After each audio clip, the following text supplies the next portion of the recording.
From the day I started messing with financial data, I always knew that financial analysis is something that I will truly enjoy.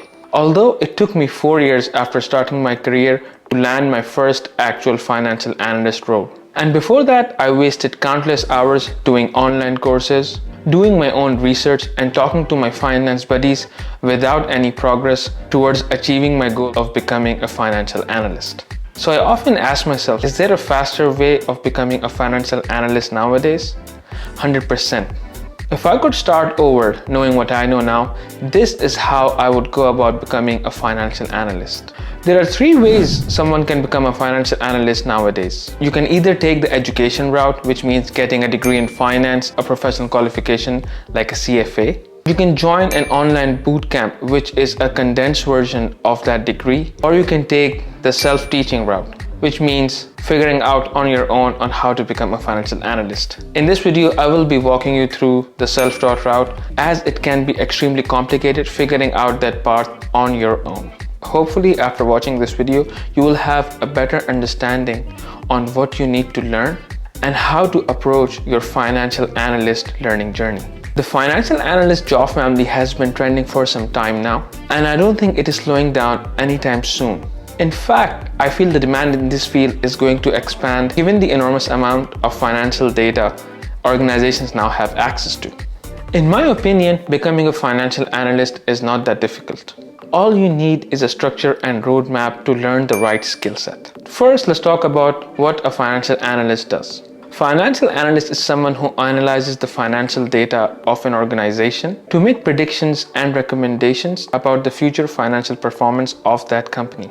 Most of the times they make predictive models based upon past data that guides their organization in making financially favorable decisions. This can often involve looking at financial statements like the balance sheet, income statement, and cash flows, and staying up to date on industry trends and the economic situation of the market in which they operate. And the first step of becoming a successful financial analyst is choosing the right tool. I personally started off with Excel, and to this day, 98% of the financial models that I have worked on were built using Excel. There are other more complex tools out there that can be used for your financial analysis, but my advice on this is to keep it simple and just pick one tool and master it. Plus, Excel is still one of the most widely used tools for financial analysis by professionals worldwide. As a pro tip, I would also suggest that if you would like to take your financial analysis skills one step ahead, try learning a visualization tool that would complement your financial analysis data. So if you're building something on Excel, try to see how you can visualize that data so it becomes much more reader friendly for the audience. And one thing that I've done in this field is that also learn a bit of Power BI.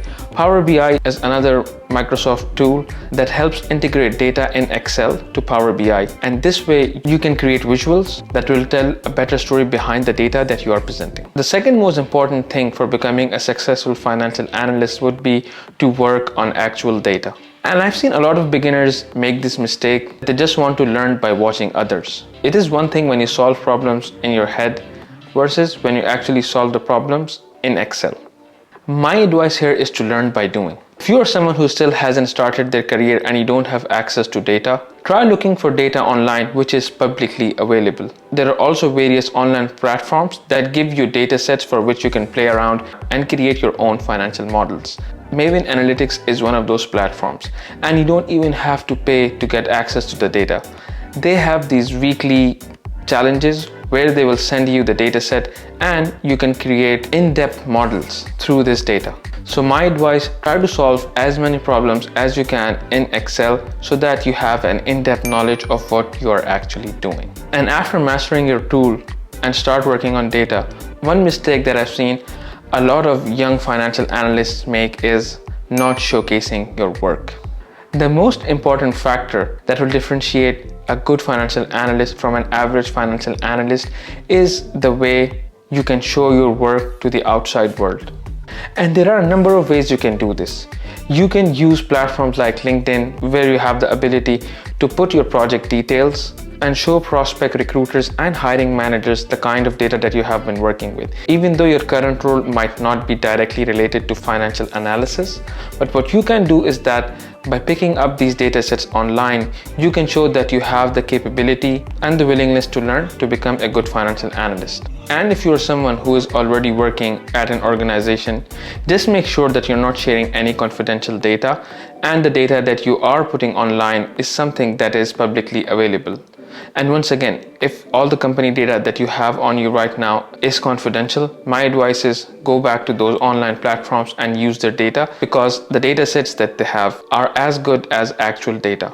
And one thing that most hiring managers and recruiters are looking for when they're looking for a good financial analyst is not the kind of data that has been used, but the way that data has been used. So make sure that you are posting your projects on LinkedIn and your profile is optimized so that it gets picked up when recruiters and hiring managers are looking for candidates who have a background in financial analysis. I have done a couple of videos on how you can optimize your profile. You can check that out over here in my channel.